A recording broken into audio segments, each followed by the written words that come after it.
Muy apreciado señor presidente, doctor Álvaro Rojas, muy apreciado maestro Mario Fernández, señor viceministro, señores invitados especiales que nos visitan, señoras y señores notarios, amigas y amigos.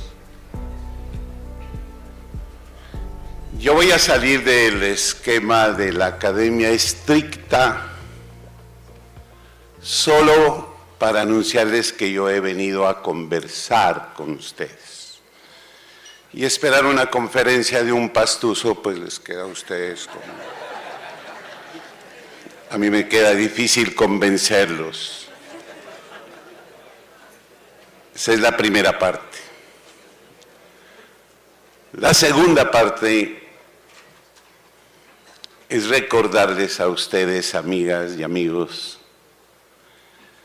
que cuando Gabriel García Márquez presentó en Cartagena una de tantas obras, y esa se llama Vivir para contarlo, les dijo a los señores del auditorio que les rogaba un favor, que los que se vayan a salir se salgan en silencio para que no se despierten los demás.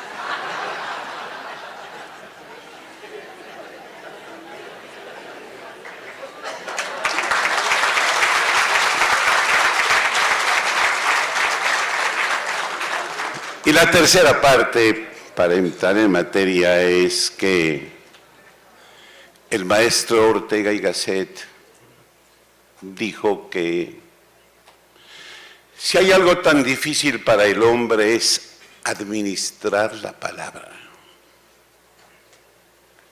Ustedes se imaginarán el miedo que tengo yo acá de dirigirme a tan selecto auditorio que me hace recordar a Marat cuando le dijeron que si temblaba del miedo o del frío, y él dijo del frío, yo aquí por ambas cosas. Bueno, vamos a entrar en materia. Ustedes me van a dar el privilegio, esto ya es en serio, de ser por unos breves minutos su maestro y ustedes mis discípulos, pero decir al maestro Fernández que sea mi discípulo yo creo que es un abuso imperdonable. Yo me estoy dirigiendo aquí a gente muy capaz, supremamente capaz. Si de algo se tiene que enorgullecer mi patria, entre otras cosas, es de tenerlos a ustedes como guardianes de la fe pública.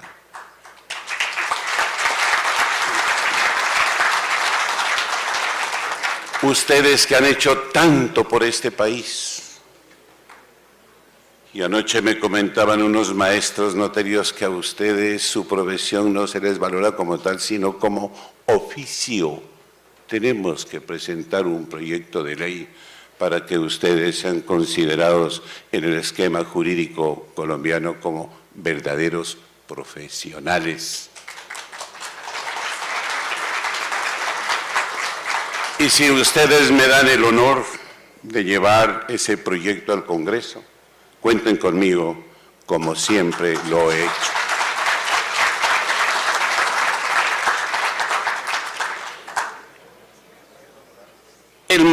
Vamos a hablar el primer puntico sobre el régimen constitucional. Régimen constitucional. El maestro Sierra Porto hizo un breve bosquejo. Yo aspiro a ir un poquito más allá de la siguiente manera. Vean ustedes.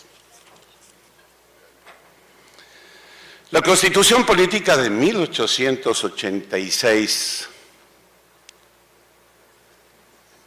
después de que Núñez dijera que la Constitución de Río Negro o la Constitución de 1863 ha dejado de existir, nombró a 9 conservadores y a 9 liberales independientes, que los llamó él, para que redacten la Constitución de 1886. Duró 105 años esa carta. Sierra Porto dijo que tuvo 80 modificaciones. Pocas. En cambio, la Constitución Política de 1991, en 26 años,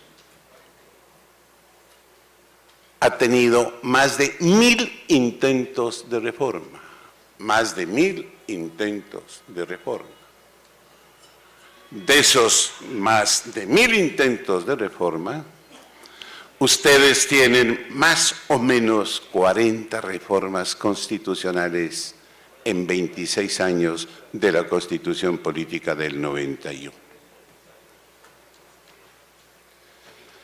Como ustedes a mí me han dado el privilegio de ser el amigo de ustedes, y ayer nos decían en la Comisión Primera del Senado que rindamos cuentas, yo les quiero contar a ustedes, damas y caballeros, que en esas 40 reformas constitucionales, 5 son de mi autoría y 2 en camino para la reforma constitucional. Las 5 reformas constitucionales de mi autoría las voy solo a enunciar. La primera, la que tiene que ver con el control político del Congreso, las asambleas y los consejos. La segunda, para que el señor registrador nacional del Estado Civil sea escogido a través de un concurso de méritos. La tercera, la prohibición de la reelección presidencial. Ahí tuve la osadía, maestro Fernández, de proponer, y es reforma constitucional vigente, para que el Congreso no reforme la Constitución, sino el pueblo, a través de un referendo o de una asamblea constituyente, en tratándose, repito, de la reelección presidencial. Una cuarta reforma, la que tiene que ver con el poder de los segundos. Aquí quería llegar para llamar su atención. De hoy en adelante, señores notarios, señoras notarias, el segundo en votos para la presidencia de la República va a ser senador. El segundo en votos para la vicepresidencia de la República va a ser representante a la Cámara para que dirijan, orienten la oposición. El segundo en votos para la gobernación va a ser diputado sin aumentar curul alguna. El segundo en votos para la alcaldía va a ser concejal sin aumentar curul alguna. Repito, para que los colombianos desde la administración pública podamos inaugurar esa asignatura a la que le hemos sido nosotros un poco refractarios, que se denomina el derecho a la oposición. Otra reforma constitucional, la que tiene que ver con el concurso de personeros. Otra reforma constitucional que superó ya la primera vuelta, la que se conoce con el nombre de la segunda instancia para los aforados constitucionales. Y por último, una reforma constitucional que fue radicada el 20 de julio con la finalidad de que Tumaco se convierta en distrito especial. Tratando de pisar ya el umbral del tema que me han encargado, soy autor de leyes de la República vigentes. Una de esas, la que tiene que ver con la titulación de la posesión y el saneamiento de la falsa tradición, conocida con el número de la ley 1561 del año 2012. Coautor de la ley de víctimas y restitución de tierras, la 1448. Y ojo, me la jugué por ustedes y por muchos colombianos para que la edad de retiro forzoso se establezca a los 70 años.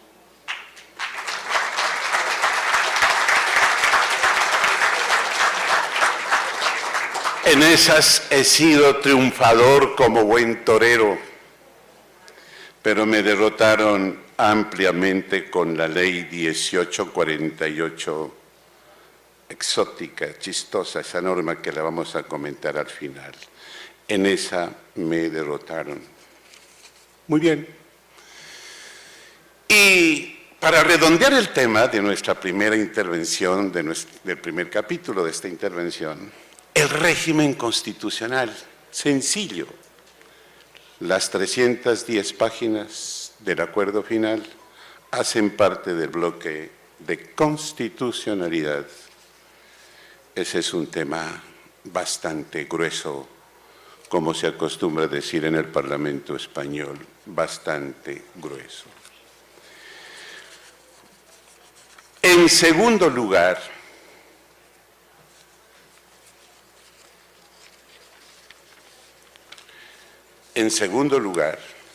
vamos a referirnos un poco al compromiso del gobierno con los señores de las FARC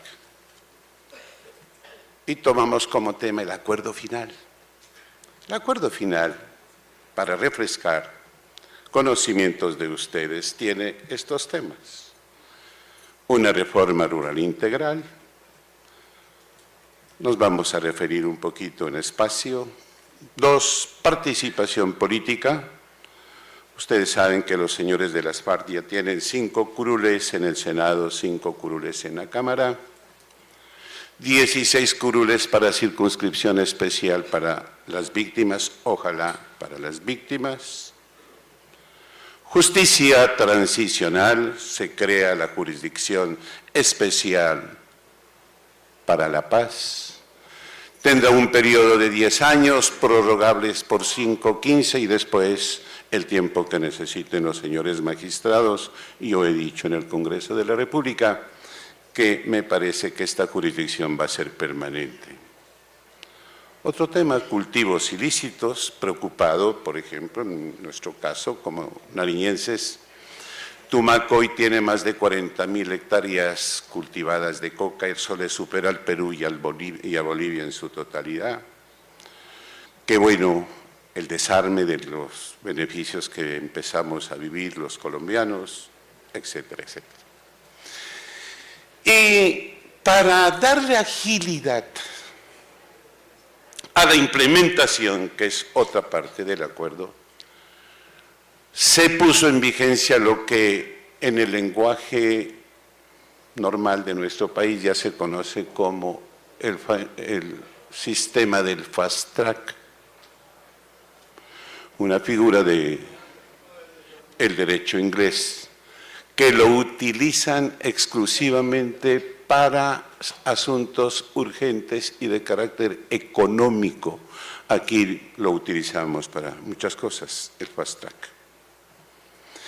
Y a través de ese sistema es privativa la competencia del presidente de la República para presentar proyectos de reforma constitucional, proyectos de ley.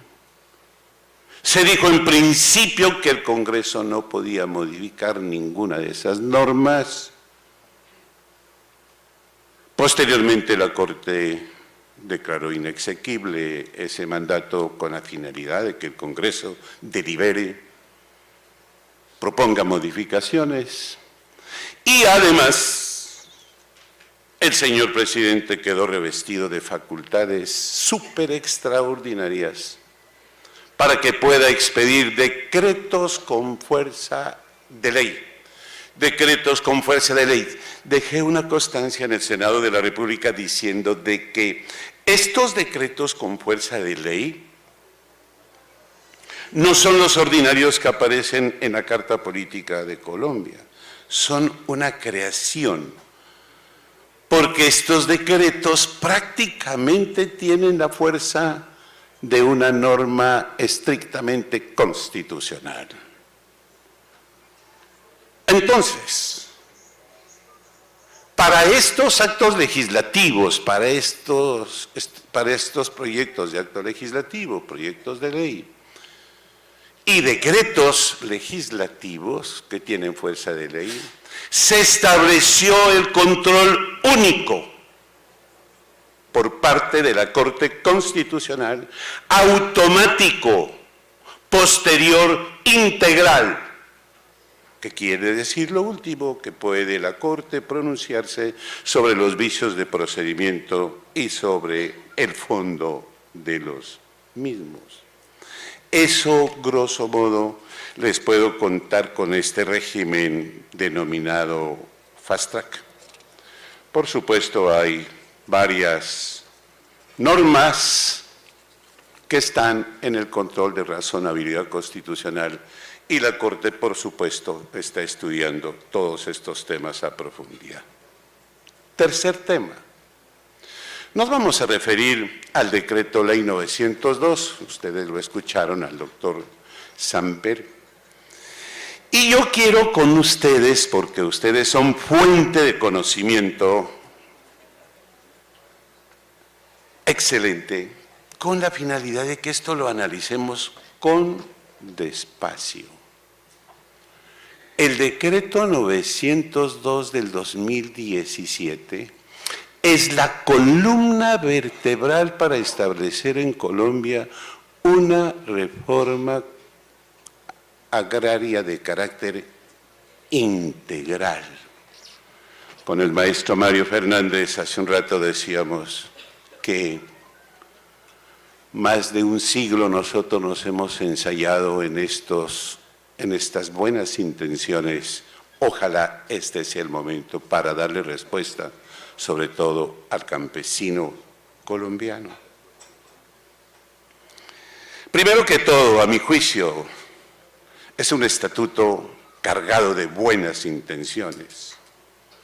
Busca la entrega de 3 millones de hectáreas y la formalización de 7 millones de hectáreas, 10 millones de hectáreas.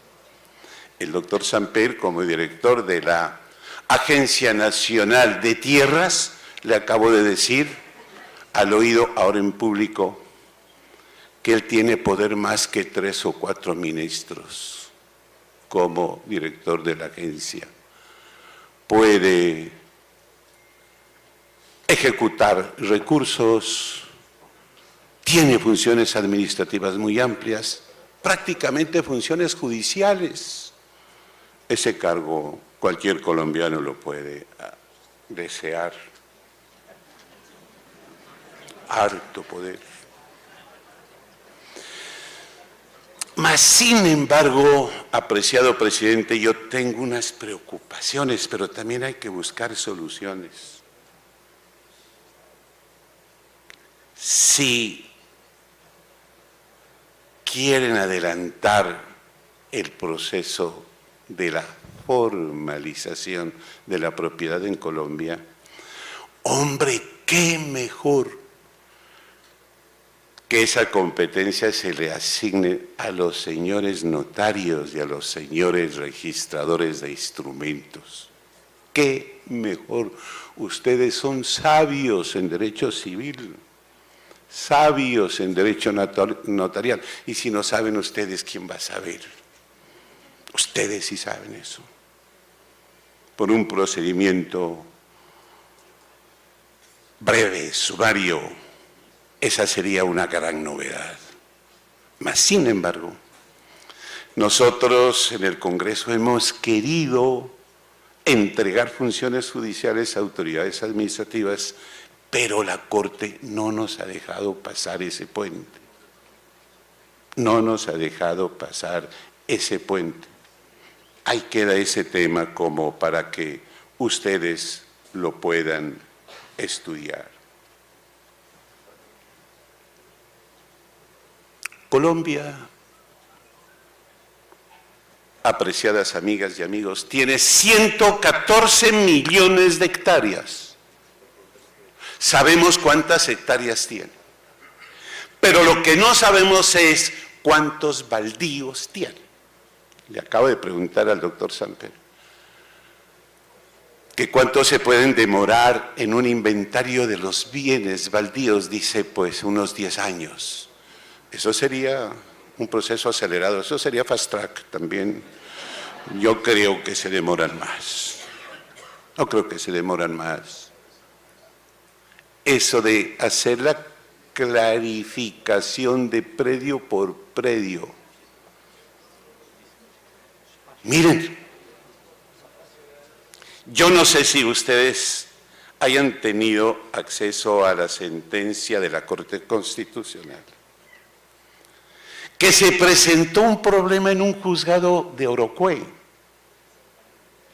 que el juez ordenó titular una posesión. Se fueron a registrar esa posesión. No la registraron. Viene luego una acción de tutela y ordena el registro. Va a revisión a la Corte Constitucional.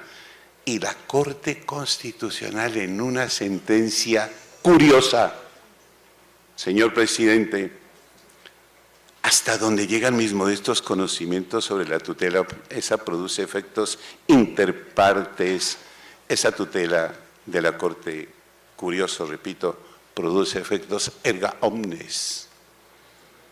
Y ordena por esa sentencia del juez de Orocué, ordena hacer un inventario de todos los bienes baldíos en Colombia y compromete a todo el estamento de la administración pública, incluido el presidente de la República, de ahí para abajo. Y ordena de aquí en adelante o de ese tiempo en adelante no registrar los bienes que no tengan antecedente, como lo explicaba un interviniente hace un momento. Y después viene la Corte Suprema de Justicia y dice, no, sí se deben registrar. Ahí hubo un choque de trenes. Entonces, problemas de la tierra en Colombia. No hay un inventario de bienes. Segundo, mire, maestro Fernández, los problemas que tiene la propiedad de nuestro país. Vamos contando. Baldíos, ejidos, bienes en posesión, falsa tradición, territorios indígenas, palenqueros, negritudes, restitución de bienes, bienes en extinción de dominio, zonas rurales campesinas, páramos. ¿Cuándo vamos a hacer la claridad de estos bienes? Pero ya de manera específica, el problema delicado de nuestro país es el de la informalidad de la propiedad. Qué gusto saludar a mi colega, un paréntesis, al doctor Juan Manuel Galán, con quien me unen vínculos de admiración y de respeto. Bueno, el problema de la informalidad.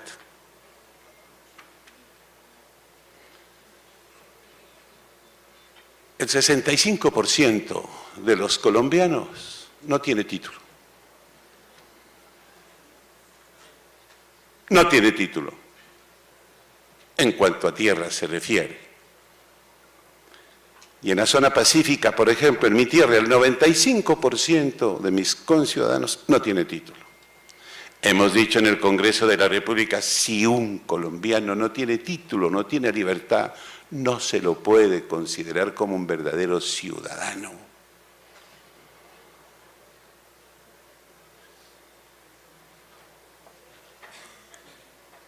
De manera que el anuncio del gobierno, bienvenido por la formalización de la propiedad, eso nos permite dignificarnos como persona, ser dueño de algo, de un pedazo de parcela patria.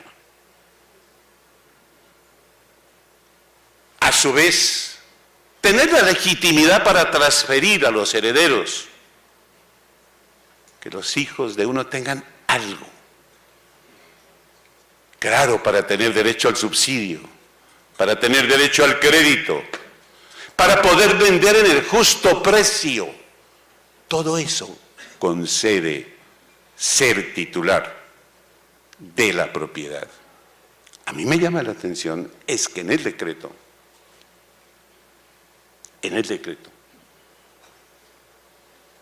repito, el señor director de la Agencia Nacional tiene, a mi juicio, hasta funciones judiciales. Están consagrando una especie de un proceso de jurisdicción voluntaria. Si no se presenta la oposición, se dicta un acto administrativo y ese es el título. Ahí es donde yo tengo, maestro Mario Fernández, una inquietud, una preocupación de tipo jurídico. Pero eso no es lo suficiente. Si hay oposición,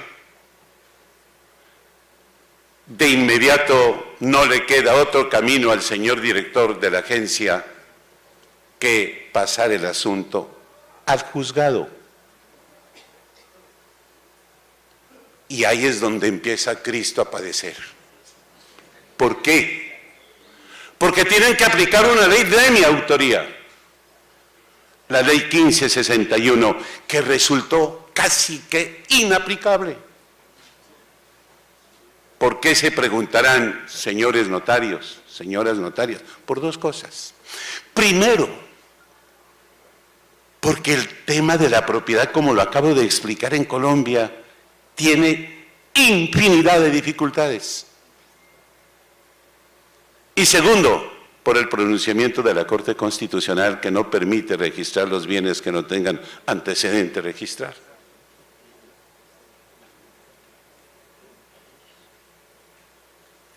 Ahí viene el problema. Esa ley 1561, repito, de mi autoría, el doctor Juan Manuel Galán, por supuesto, me ayudó a sacar adelante estos instrumentos. Tiene unas bondades enormes. Ejemplo, sentencia en 6 meses. Porque un proceso ordinario de pertenencia se demoraba 8 o 10 años en el pasado. Pero, ¿dónde radica el problema con la ley? Es que cuando se piden las pruebas, que nos envíe, por ejemplo, la Superintendencia de Notariado y Registro, demora. La Fiscalía se demora. Agustín Codaxi se demora más. Entonces, se pasan los 6 meses, lo que hace el juez es precluir su actividad judicial y se archiva. Las demandas. Ese es el grave problema, que no funciona el aparato de la administración para responder a los requerimientos que hace el juez a través de la ley. Pero entonces, señores notarios, en el Plan Nacional de Desarrollo, el artículo 64, que también es de mi autoría, palabra más, palabra menos, dice: si avisadas estas autoridades no hacen llegar los requisitos en el tiempo fijado, el juez dictará sentencia con lo que tiene. Entonces, muy bien, está funcionando la ley. Pero vuelve la dificultad que la Corte ordenó no registrar esas sentencias porque, según la Corte, presume, casi que es una presunción de derecho, de que todos los bienes que no tienen antecedente registral se presumen baldíos. Entonces, puede una tiendita por ahí, en cualquier calle, puede ser un baldío, puede ser propiedad del Estado. Ahí creo que la Corte se equivocó y de manera grave. Muy bien.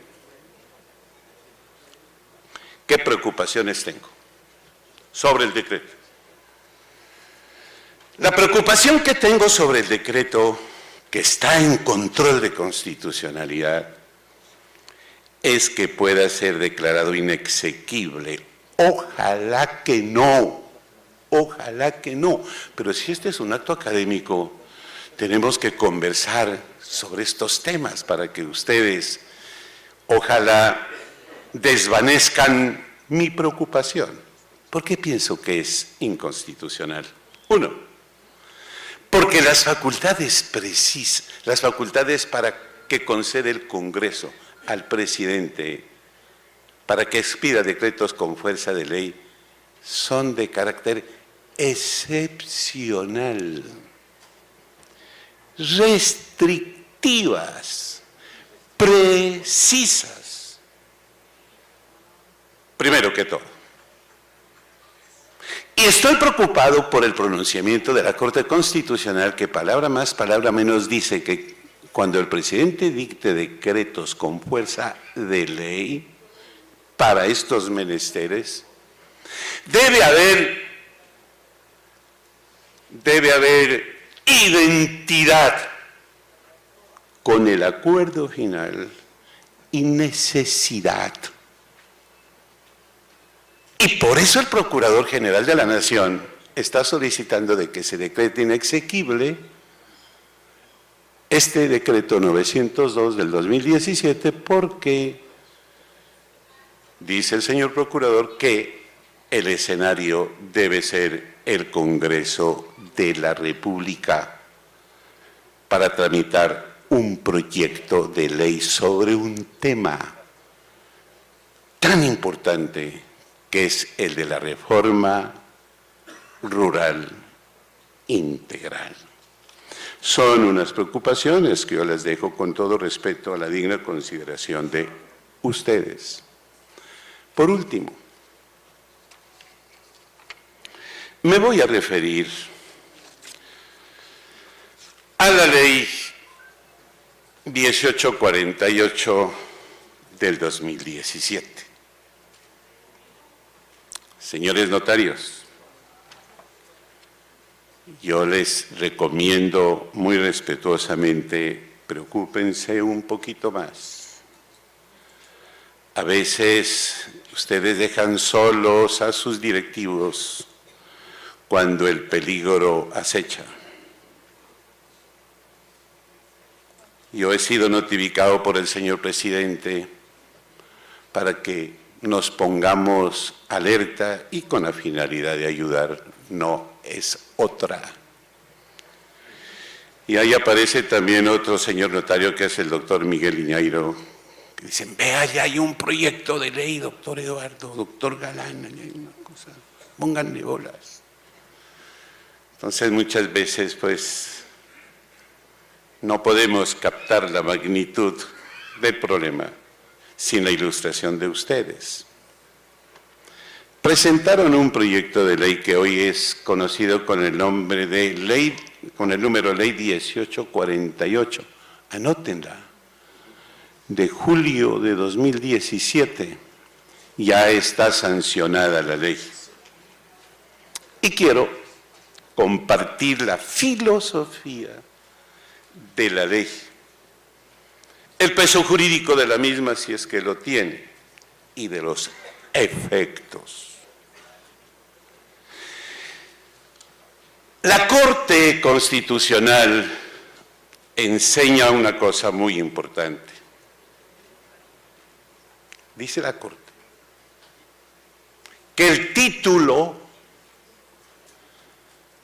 de la norma debe tener coherencia con el articulado.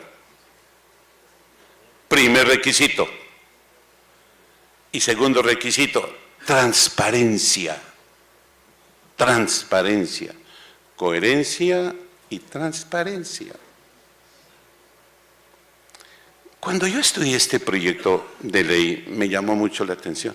Vamos a leer el título, ahora que estamos hablando de la formalización de la propiedad.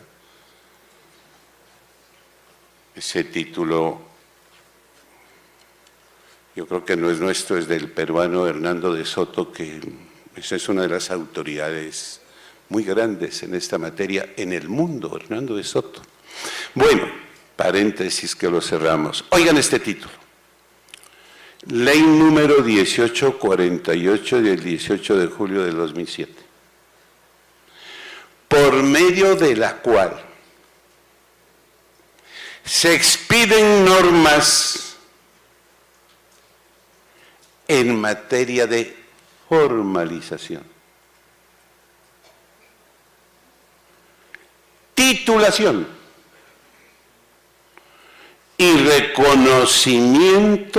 y reconocimiento de las edificaciones de los asentamientos humanos, de predios urbanos, y se dictan otras disposiciones.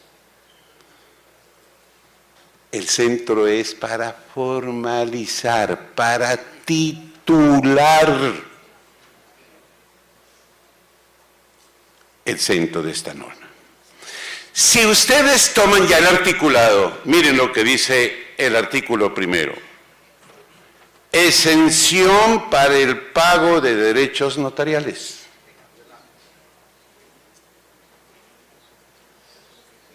Exención para el pago de derechos notariales. Señor presidente, el artículo primero, exención para el pago de derechos notariales. ¿Qué tiene que ver esto con la titulación, con la formalización, con el reconocimiento de las edificaciones? El artículo segundo, exención para el pago de derechos registrales.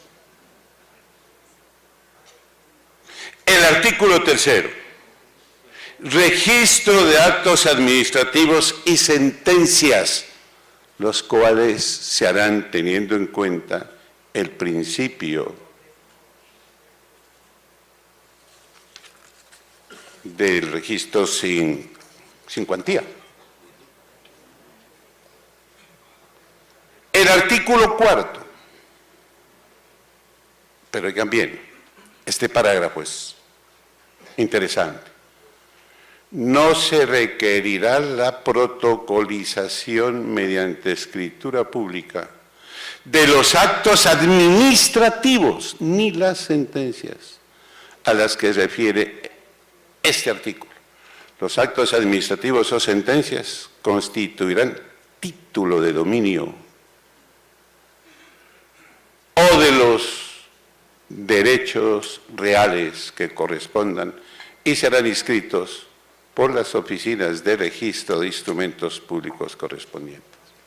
El artículo cuarto, entrega de información catastral, de igual manera, sin ningún costo. El quinto artículo, entrega de información a cargo de las oficinas de registro de instrumentos públicos sin ningún costo. El artículo sexto, el reconocimiento de la existencia de edificaciones. El artículo séptimo es una repetición de normas. El artículo octavo, curaduría cero para el reconocimiento de vivienda en asentamientos legalizados. El artículo noveno se refiere, o mejor, dice que en los municipios o distritos donde se haya adoptado la política pública de legalización de asentamientos humanos, los alcaldes tendrán un plazo de 90 días contados a partir de la vigencia de esta ley para establecer la curaduría cero. Y luego, el artículo noveno se habla sobre el boletín de nomenclatura y el 11, vigencia. Yo no le encuentro ninguna armonía del título con el articulado. Esta ley ya está en vigencia. Repito, el propósito es doble, puede ser muy bueno. Yo creo que de pronto esto en la Corte tenga algunas dificultades. No quiero ser ave de mal agüero, pero yo creo que